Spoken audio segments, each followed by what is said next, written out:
Assalamu alaikum. Good morning, guys. I hope that you all will be fine. Today we are going to start our new lecture. It is lecture number 19. We are going to discuss this lecture from the subject of curriculum adaptation, and course code is SPED 3113. So before going to start the lecture, we will discuss as usual the learning objectives. After the completion of this lecture, you will be able to, इस lecture को complete करने के बाद आप इस काबिल ज़रूर हो जाएंगे. Number 1, define curriculum and material modification. Number 2, differentiate physical and sensory demands. So student, ये हमारे पास दो लर्निंग ऑब्जेक्टिव्स हैं. नंबर 1 पे आप डिफाइन कर सकेंगे कि करिकुलम और मटेरियल मॉडिफिकेशन होते क्या हैं, और नंबर 2 पे आप डिफरेंशिएट करेंगे फिजिकल और सेंसरी डिमांड्स में. सो हम स्टार्ट करते हैं अपना लेक्चर आज का. यहाँ पे मैं एक चीज़ और एज एन इन्फॉर्मेशन आपके साथ ज़रूर शेयर करता चलूँ कि आज हमारा चैप्टर नंबर 5 स्टार्ट हो रहा है हमारे आउटलाइन के मुताबिक, और ये जो लेक्चर है लेक्चर नंबर 19, ये चैप्टर नंबर 5 का इंट्रोडक्शन है बेसिकली. सो चैप्टर नंबर 5 अगर आउटलाइन के मुताबिक आप देखें, ये करिकुलम और मटेरियल मॉडिफिकेशन है. इसका सबसे पहले इंट्रोडक्शन देखते हैं जी.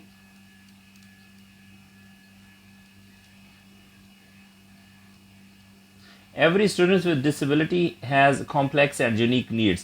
जो भी स्टूडेंट विद डिसेबिलिटीज़ हैं, यहाँ पे स्पेसिफाई नहीं किया गया, बस स्टूडेंट विद डिसेबिलिटी ओवरऑल बात की जा रही है. जितने भी स्टूडेंट विद डिसेबिलिटीज़ हैं उनकी जो नीड्स होती हैं यूनिक तो होती हैं, कॉम्प्लेक्स भी होती हैं, चैलेंजिंग होती हैं, डिफ़िकल्ट होती हैं. इसी वजह से जो स्ट्रेटजीज़ हैं या जो पढ़ाने के तरीके हैं, strategies and tools of instructions must be modified. ज़रूर मॉडिफिकेशन की जाती है इनमें,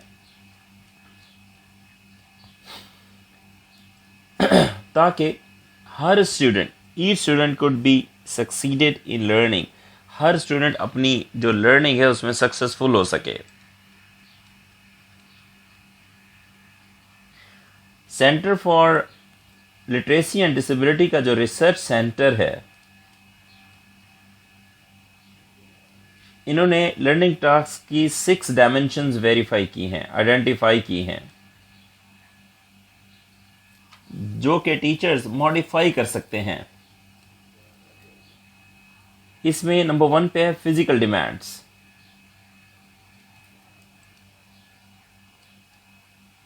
typical learning tasks can be physically challenge. Typical जो रिवायती जो लर्निंग के जो वेज होते हैं या लर्निंग के जो टास्क होते हैं वो फिजिकली चैलेंजिंग हो सकते हैं बच्चे के लिए, और ये उन स्टूडेंट्स के लिए ज़्यादा चैलेंजेस हो सकते हैं जिनको मोटर डिसेबिलिटीज़ होती हैं, या मोटर इम्पेयरमेंट के साथ साथ कॉग्निटिव इम्पेयरमेंट भी आप शामिल कर लें. मोटर इम्पेयरमेंट तो आप जानते हैं ना कि प्रॉब्लम इन मोटर मूवमेंट्स, और मोटर मूवमेंट को हम 2 हिस्सों में डिवाइड करते हैं, फाइन मोटर और ग्रॉस मोटर्स. तो ये है. और कॉग्निटिव इम्पेयरमेंट का ताल्लुक तो बच्चे की जो impairment in the mental development है वो है कॉग्निटिव इम्पेयरमेंट. कुछ बच्चे जिस्मानी तौर पे उस टूल को, उस टास्क को कंप्लीट करने में प्रॉब्लम फील करते हैं, जो कि उनकी लर्निंग के रास्ते में हायल होते हैं.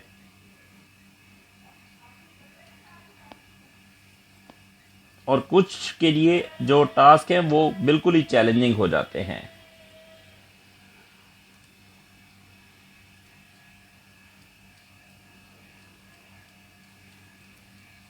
अच्छा, अगर जो टास्क टीचर ने बच्चे को करवाना है, अगर उसका केयरफुल एनालिसिस किया जाए, जो टास्क टीचर ने बच्चे से करवाना है या बच्चे को गाइड करना है, अगर टीचर उसका केयरफुल एनालिसिस करें तो जो टूल्स ऑफ लर्निंग है बच्चे की, उसमें अगर मॉडिफिकेशन भी साथ की जाए, उसका रिजल्ट क्या होगा?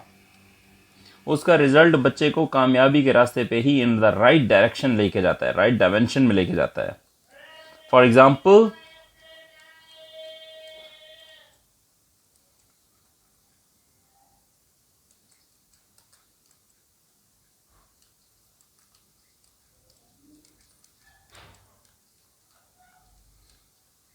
अगर स्टूडेंट्स जिस्मानी तौर पे, if students are unable to turn the pages physically, अगर बच्चे जिस्मानी तौर पे पेजेस को टर्न नहीं कर सकते,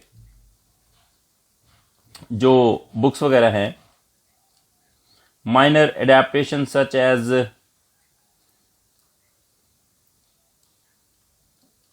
foam block pages separator may be helpful. अब देखें, कुछ बच्चे ऐसे होते हैं जो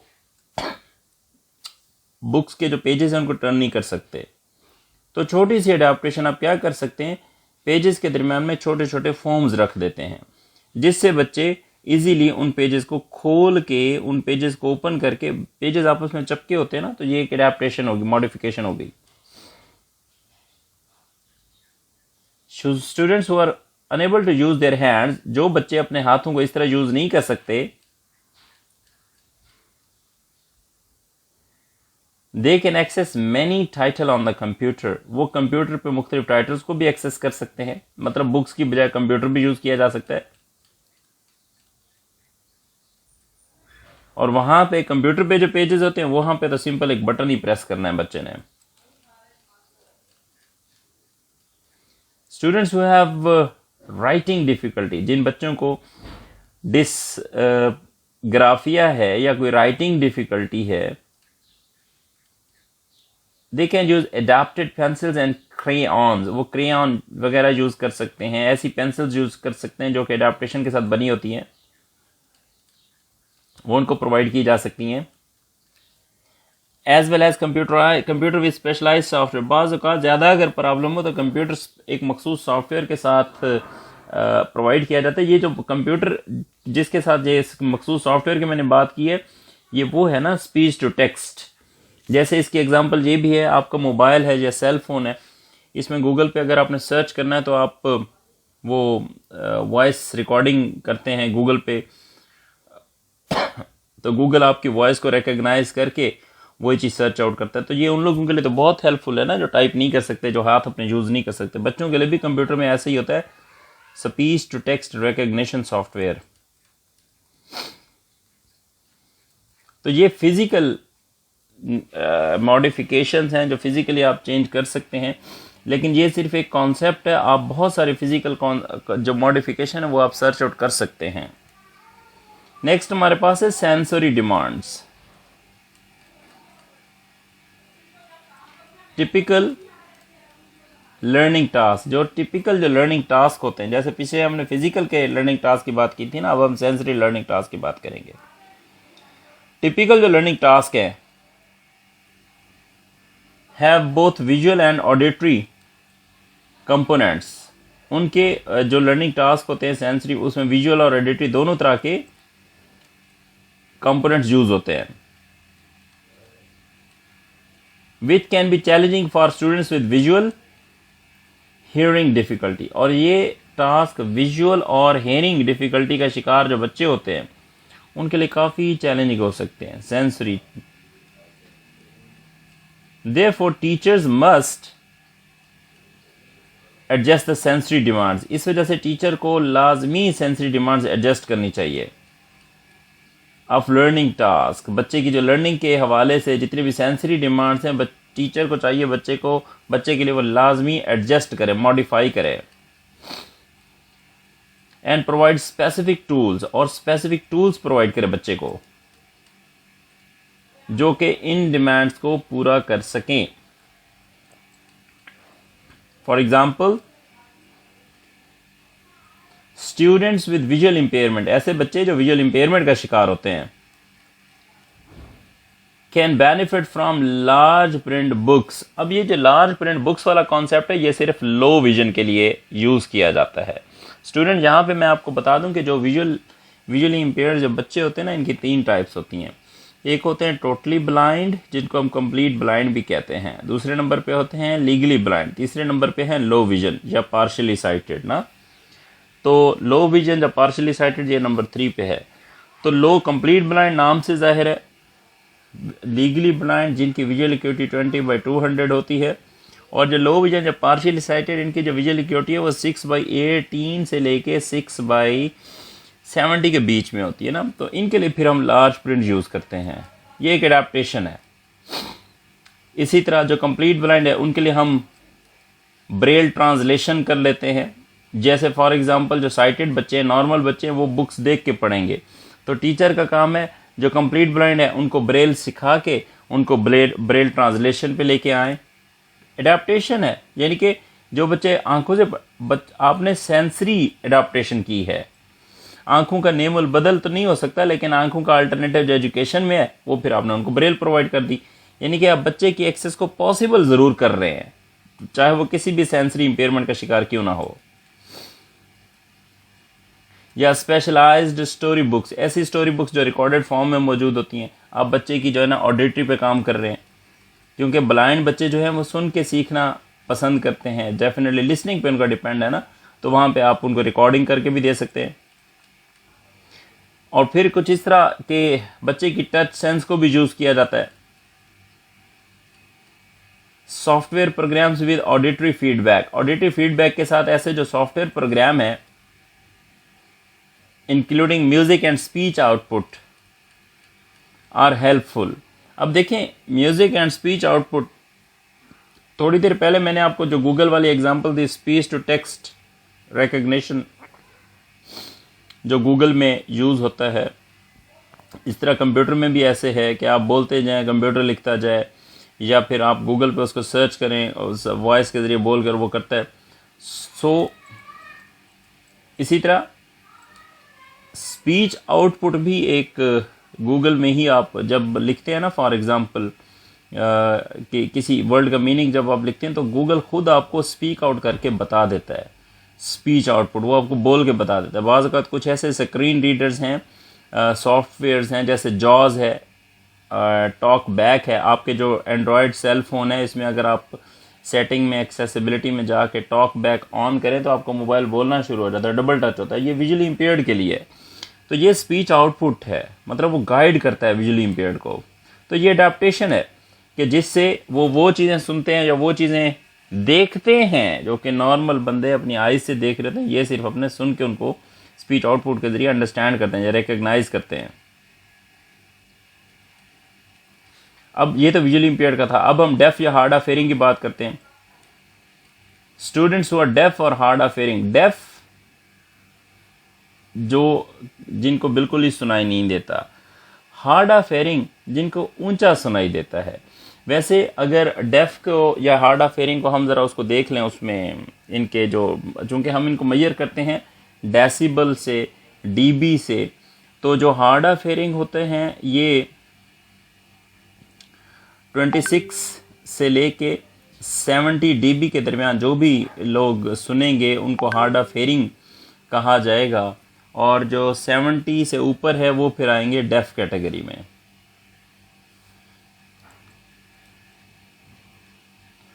ये भी सॉफ्टवेयर या वीडियोस से फ़ायदा उठा सकते हैं, इनके लिए भी कंप्यूटराइज्ड सॉफ्टवेयर या वीडियोस हैं। और ये ऐसी वीडियोस होती हैं जिनमें कैप्शंस होते हैं या साइन लैंग्वेज यूज़ की जा रही होती है, अमेरिकन साइन लैंग्वेज ASL। ये जो कम्युनिकेशन एबिलिटी है,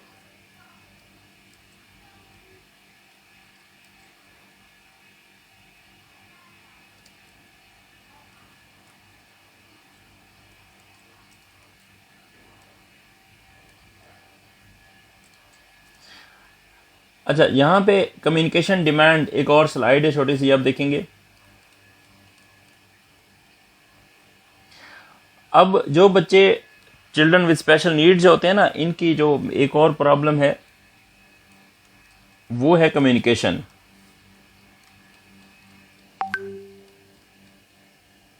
अब कम्युनिकेट करने की जो सलाहियत होती है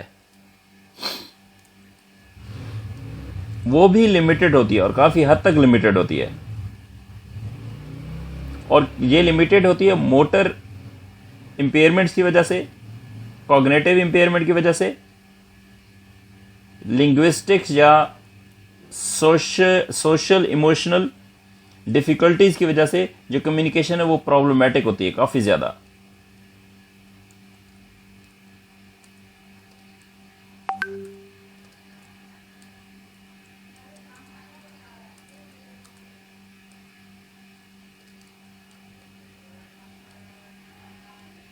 अगर कोई बच्चा, if a child is non speaking as a result of cerebral palsy, आप लोग जब फिजिकली हैंडीकैप फील्ड की स्पेशलाइजेशन में जाएंगे तो उसमें आपको एक फिजिकल इम्पेयरमेंट मिलेगी जिसको कहते हैं सेरिब्रल पॉल्जी, सीपी जिसे कहा जाता है। अगर कोई बच्चा सेरिब्रल पॉल्जी का शिकार है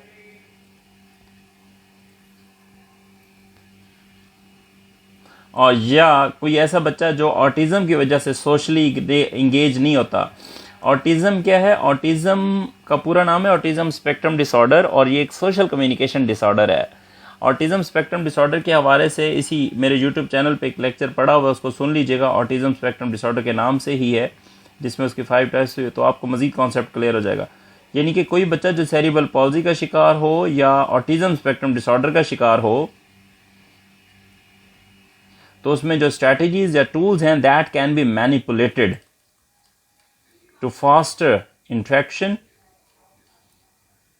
बच्चे की जो इंट्रैक्शन है उसको मजीद बढ़ाने के लिए जो स्ट्रैटेजीज या टूल्स हैं उनको डिफरेंट वे में यूज किया जाता है या बनाया जाता है, अडॉप्ट किया जाता है।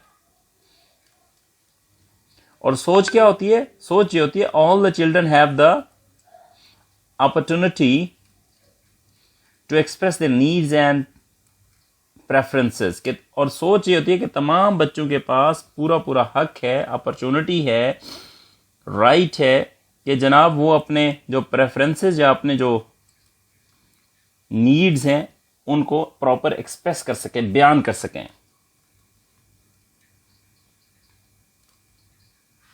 नेक्स्ट पॉइंट हमारे पास the systematic use of alternative strategies. अब अल्टरनेटिव स्ट्रैटेजीज का सिस्टमैटिक यूज क्या है इसको हम देख लेते हैं।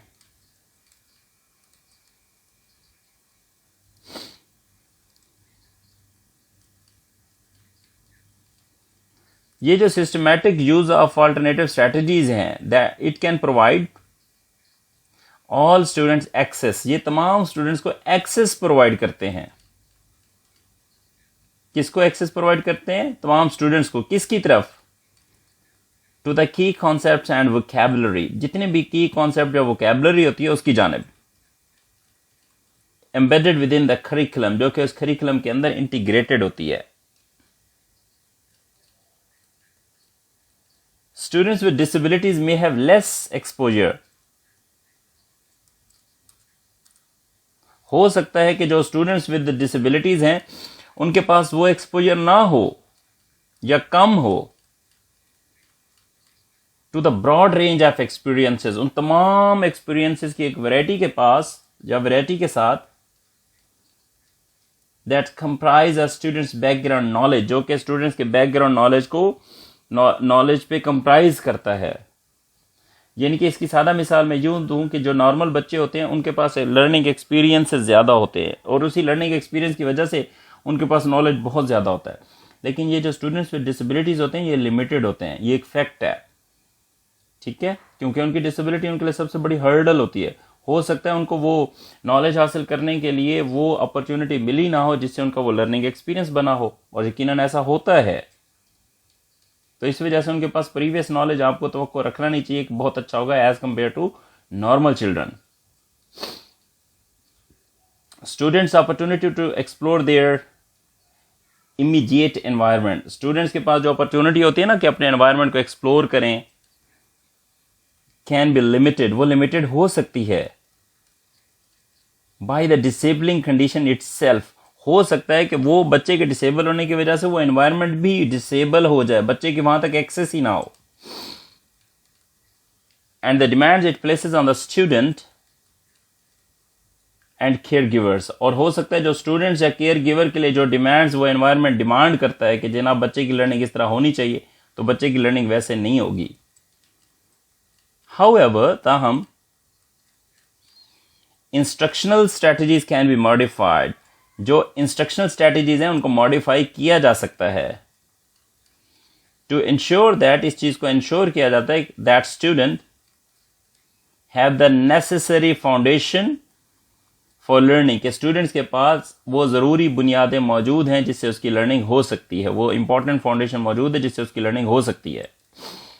For example, before encountering new concepts और वोकैबुलरी, नया कॉन्सेप्ट और वोकैबुलरी सीखने से पहले students can be immerse in discussions and examples to build a necessary referential basis for deeper learning. कि नया कॉन्सेप्ट, नई वोकैबुलरी डिलीवर करने से पहले अगर आप स्टूडेंट्स विद डिसेबिलिटीज के साथ as a teacher discussion start कर दें तो उससे बच्चे के अंदर एक अच्छा कॉन्सेप्ट, उसकी डीपर लर्निंग जो कॉन्सेप्चुअल डेवलपमेंट है वो स्टार्ट होना शुरू हो जाएगी डिस्कशन के जरिए। नेक्स्ट हमारे पास पॉइंट है एनकरेजमेंट फॉर स्टूडेंट।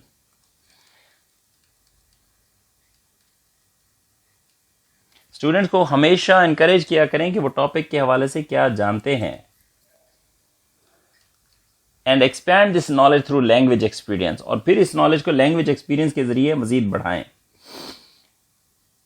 मैं हमेशा कहता हूं कि जब भी किसी स्टूडेंट को एनकरेज किया जाए कि वो जो उसने सुना है सिर्फ उसको अपने अल्फाज में बता दे, ये बेसिकली एक लैंग्वेज एक्सपीरियंस होता है। जितना ही कोई स्टूडेंट लैंग्वेज एक्सपीरियंस हासिल करने की कोशिश करेगा, किसी की कही हुई बात को, बेशक टीचर का सुने हुआ कोई रिकॉर्डेड लेक्चर है, जैसे आप ये लेक्चर रिकॉर्डेड सुन रहे हैं, तो अपने अल्फाज में इसी लेक्चर को दोबारा बताना आपका लैंग्वेज एक्सपीरियंस बनाएगा। इसमें एज का मैटर नहीं है, 8 साल का बच्चा भी बता सकता है और 18 से 28 साल का, 38 साल का एज का कोई एडल्ट्स भी बता सकते हैं। So definitely this is really encouraging for you as a teacher. आपके लिए जो एनकरेजिंग है वो ये है कि आप जब कोई बात सुनते हैं उसको अपने अल्फाज में बताएं, लैंग्वेज डेवलपमेंट होती है। और यही वैसे जो लैंग्वेज डेवलपमेंट का एक जो कॉन्सेप्ट है वो तो 5 साल की एज तक का है, लेकिन उस कॉन्सेप्ट को छोड़ दें आप। ये जो कॉन्सेप्ट मैं बात करने लगा हूँ बेसिकली आपका एक लैंग्वेज एक्सपीरियंस डेवलप होता है और इसी से आपके अंदर एक कॉन्फिडेंस बिल्डिंग आती है। नेक्स्ट हमारे पास है इमोशनल डिमांड्स। जिस तरह हमने सेंसरी, फिजिकल डिमांड, अब हम इमोशनल डिमांड्स की बात करते हैं। कुछ स्टूडेंट्स विद डिसेबिलिटीज जो होते हैं वो कुछ ऐसे टास्क के साथ स्ट्रगल करते हैं जिसमें रिस्क टेकिंग जो है ना चांसेस मौजूद होते हैं, और उनको करने के लिए आपको सेल्फ मोटिवेटेड होना बहुत जरूरी है। इस मामले में जो स्टूडेंट्स विद डिसेबिलिटीज हैं वो हमेशा केयर गिवर पे बहुत ज्यादा डिपेंड करते हैं। केयर गिवर वही इनके टीचर्स ही होते हैं, ताकि वो उस टास्क को उनके लिए स्टार्ट भी कर सकें और बच्चे फिर उसको कंप्लीट करेंगे। इस वजह से उनकी ये जो अपॉर्चुनिटी होती है वो लिमिटेड हो जाती है। वो एटोनॉमी यानी कि उनकी जो आज़ादी है उसको डेवलप करने में, या सेंस ऑफ जो सेल्फ वर्थ है, इस चीज़ का सेंस कि अपनी मेरी अपनी रेस्पेक्ट क्या है, वो ये चीज़ें डेवलप हो जाती हैं। उसकी वजह ये बच्चा किसी और पर डिपेंड कर रहा होता है बिकॉज ऑफ डिसेबिलिटी। हाउएवर, ताहम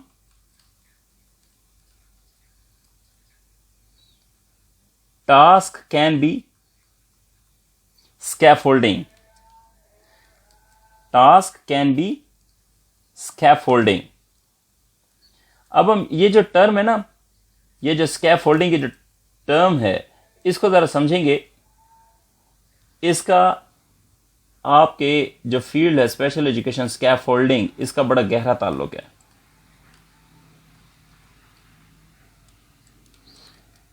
हम देखते हैं कि ये स्कैफोल्डिंग क्या चीज है।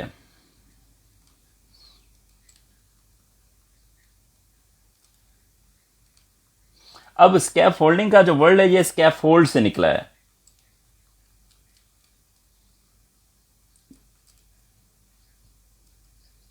इसको ज़रा समझेंगे, स्कैफोल्ड क्या चीज़ है। स्कैफोल्ड के सबसे पहले आप स्पेलिंग देखेंगे, SCAFFOLD, स्कैफोल्ड, स्कैफोल्डिंग, स्कैफोल्डेड, एक ही चीज़ है। हम स्कैफोल्ड को समझ लेते हैं क्योंकि आपका इससे वास्ता पड़ेगा, ये टेक्निक है। बेसिकली इसके कई मीनिंग है स्कैफोल्ड के, मैं सिर्फ एक मीनिंग डिक्शनरी के मुताबिक आपसे डिस्कस करूंगा, फिर उसी को हम समझेंगे।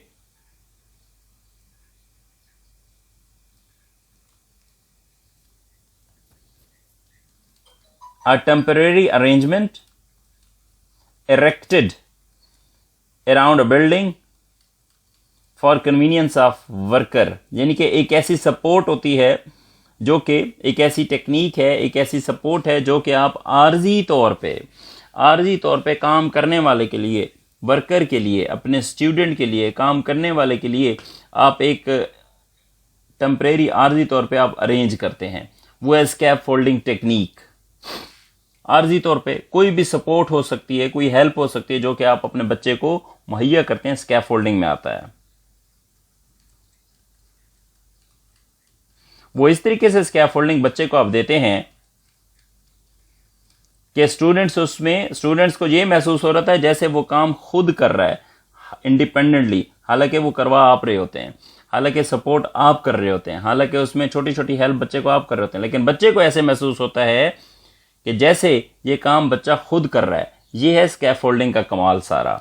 और उसमें बच्चा इंडिपेंडेंट भी हासिल करता है और जनाब सक्सेस, कामयाबी भी हासिल कर लेता है। इसी वजह से ये जो टास्क है वो फिर आगे मजीद कंपोनेंट पार्ट्स में, छोटे छोटे हिस्सों में मजीद डिवाइड कर दिया जाता है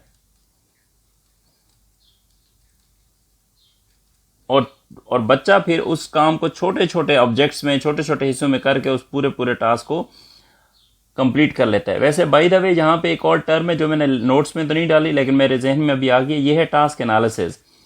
टास्क एनालिसिस इसी चीज को कहते हैं कि किसी बड़े काम को करने के लिए उसको छोटे छोटे हिस्सों में डिवाइड कर देना, वो टास्क एनालिसिस में आ जाता है। फॉर एग्जाम्पल, सेम वर्ड्स की जो बार बार रिपीटेशन की जाती है, या सेंटेंसेस या पैसेजेस, पैराग्राफ की जो बार बार जो रीडिंग करवाई जाती है, तो वो किस चीज को प्रमोट करेगी? बार बार जब आप किसी चीज की रीडिंग करवाएंगे, वर्ड्स की, सेंटेंसेस की, पैराग्राफ की, तो डेफिनेटली बच्चे की फ्लुएंसी और कॉन्फिडेंस इंप्रूव ही होगा। इसी तरह जो रिटन लैंग्वेज मॉडल होते हैं, कॉम्प्लेक्स हूं, थोड़ा मुश्किल हूं, डिफिकल्ट हूं, चैलेंजिंग हूं,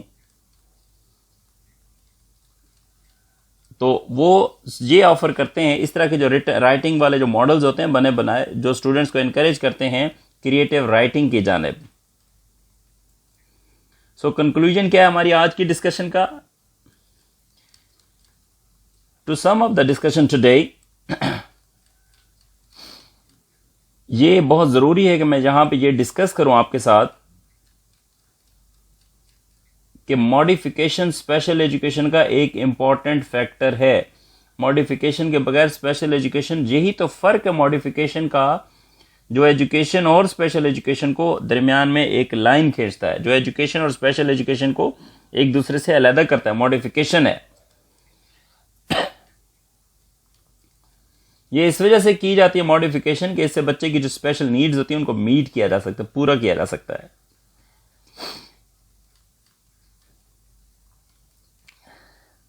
इसी वजह से इसमें मुख्तलिफ डिमांड्स, मुख्तलिफ चीजें देखी जाती हैं।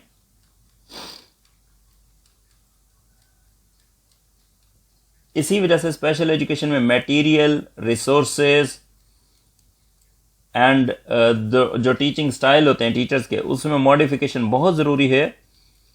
और ये इसलिए किया जाता है ताकि बच्चे की स्पेशल एजुकेशन में बहुत अच्छे तरीके से लर्निंग हो सके। So student, this is our lecture today. I hope that you would have learned something from today's lecture. So I suggest all of you to share your comments so that your presence could be shown here. And if you have any questions, you can ask please in the comments box, or you can also ask the question at my WhatsApp number as well. So see you inshallah in next lecture. Thank you very much.